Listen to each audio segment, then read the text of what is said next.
All right, so we're back now. For some reason, my phone just decided that it would be good to stop recording. I think my phone decided to censor us. I think that's what just happened. Probably not a bad thing. No. Yeah, It's probably okay. the phone's doing me a favor. Yeah. The phone is Saving me time later. self-editing. Now, okay, Big getting a brother little phone. bit more on track. Yeah. How did you guys get started doing what you do originally? Somebody from Clear Channel called me one day, who was a friend of mine working at Clear Channel, and said, "You want to do a show?" And I said, "Yeah, sure. What do you want to do?" He said, 3 hours of science fiction. I said, "You're out of your mind." And he said, "Just come down and meet with me and the program director. We have a third person who's an astrophysicist who used to work for NASA, and she now writes science fiction. She wrote, her name is Jean Cavellos. Jean Cavellos. She wrote The Science of Star Wars. We are plugging so many people in this video. Yeah, no Hey, shit. Jean. Hi, Jeannie. I know you still hate Ewoks, and too bad. Ewoks. Who could hate Ewoks? Same people who hate Jar Jar? we once had an argument for 3 hours on why there were no bathrooms on the Enterprise. There are no bathrooms on the Yes, there Enterprise. are. There They are show bathrooms on the Enterprise, and I proved it to They her. show them. They do. No, they show them. In each On of the the original? quarters. At least in Next Generation. Next Gen. Well, that's the future. Come on, we're talking. It took until the future to put a bathroom on a spaceship. I know. Think about what you're saying. It's a feat of physics, okay? Oh my God, I used to live with a. Did they have to diehard figure out how Trekkie. they were going to flush out of a spaceship? I used to live with a diehard Trekkie who had the original schematics for the original Enterprise. So and he do showed I, me so the shut up. one, Actually, the I have one them now. bathroom do. on the original Enterprise is right behind the bridge, I guess. Mm-hmm. Which means everyone in engineering has to walk all the way up. Can you imagine the line of red shirts just falling over? I'm either going to Could you explain to me what all the different color uniforms meant? Well, it depends on which. I saw series. the red ones are the ones I remember because Red, blue, Well, you know you you had Captain Picard in his red. Okay, so in the Next Generation, red was command, gold was security and engineering, and the blue was science and medical. Why did I Wait, care? can I throw in a quick one? How did you guys feel about the new Star Trek movie? Loved I it. haven't seen it yet. Loved it. Awesome. Can I admit that? I'll tell you what, though. I hated the first 15 minutes.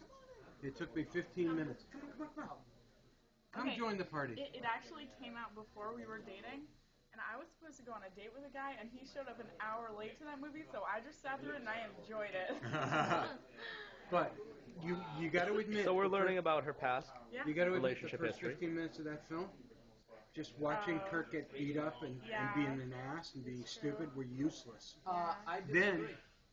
Then Of course you let do. me finish my point there. Then Look at that smug look on his face. No shit. He is so He smug. gets it a lot. I love the. Sometimes when we're online doing our love that podcasting, I both of imagine them that will- look on his face. I can just see it happening in my mind. It's funny. But We have a you know, virtual you get to studio. the scene where Kirk is on his way to the spaceport on the motorcycle, and you get that one long shot that J.J. Abrams took, that CGI shot, and from that point on, I was hooked. Because that one CGI shot was amazing. That long pan across the vista with the entire star base on it. Just, I'm sorry, people are tearing up around me. So I guess this is kind of like a preview of what we do on our podcast. Yeah, It's pretty much the this same is thing. what you're hearing now is what we do.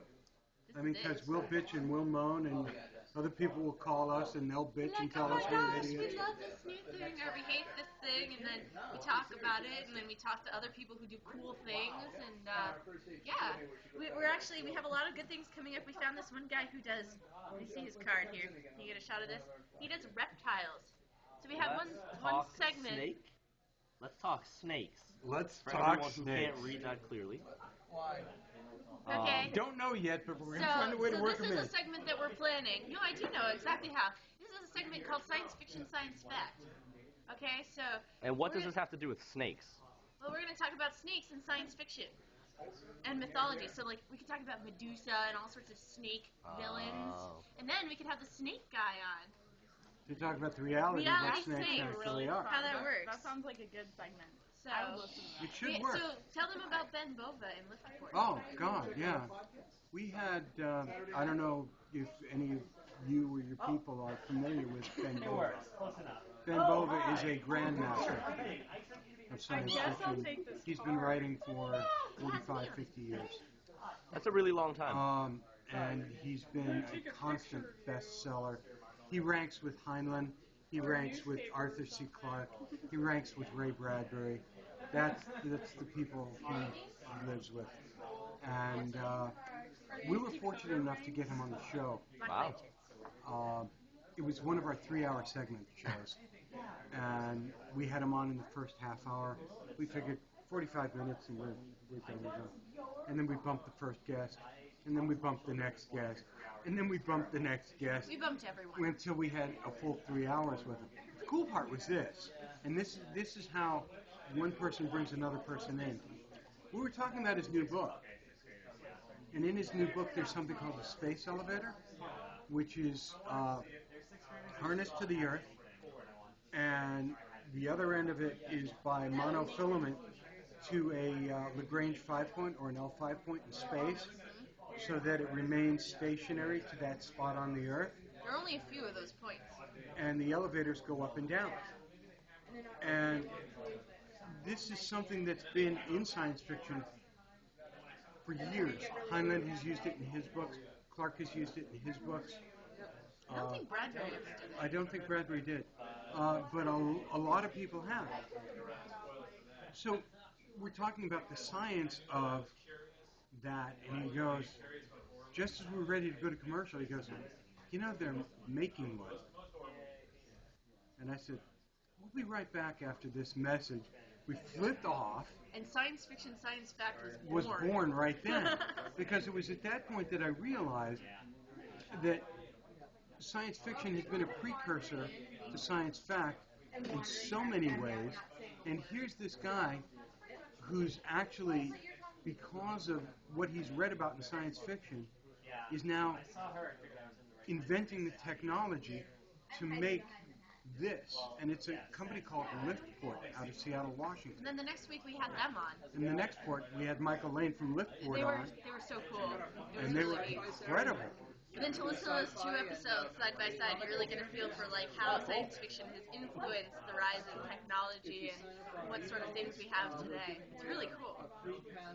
So that's, you know, another part of what we do is bringing science fact into what science fiction actually is. Very cool. Very cool. All right. Now, give me a rundown then of your actual history. So, how many years have you guys been doing this? Since 2006. It's an awkward question because we had a few years on Clear Channel, then we had a couple-year hiatus where we kind of waited for technology and conferencing technology to catch up to us so that we could have it possible to do this. Oh, you guys hear that? She's living in the future. Oh yeah. Time has to catch up to her. Yeah. Totally. Totally. Trust me on this one. It's still not caught up. Wow. What are you waiting for now? Oh, all sorts of things. All sorts. She won't specify. Anti-gravity skateboards. Yeah, That's what totally. we're waiting for. That's what I'm waiting for. Anti-gravity everything. Don't give her anti-gravity anything. See, now technology just caught up with me about 7 months ago. On either side. What point is that? The point when I was 385 pounds 7 months ago. You think I'm kidding? What's it about? We I'm have not. pictorial proof. I was 385 pounds 7 months ago. I am now 200 pounds. Holy crap. You lost one of you. I lost 185 pounds, and I'm still losing weight because technology finally caught up with me. I spent a year and a half figuring out what needed to happen and what doctors needed to have to do to me. Then I found the best doctor in the United States to do it. I walked into his office and I said, what do I need to have to do to have you do this? That's intense. It was very intense. It took a year and a half.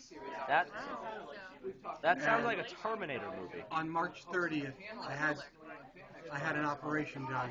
Those are free. You can take one. Yeah, please, take many.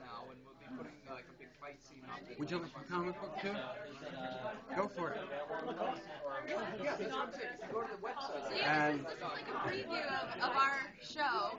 A preview of the show with many, many more people.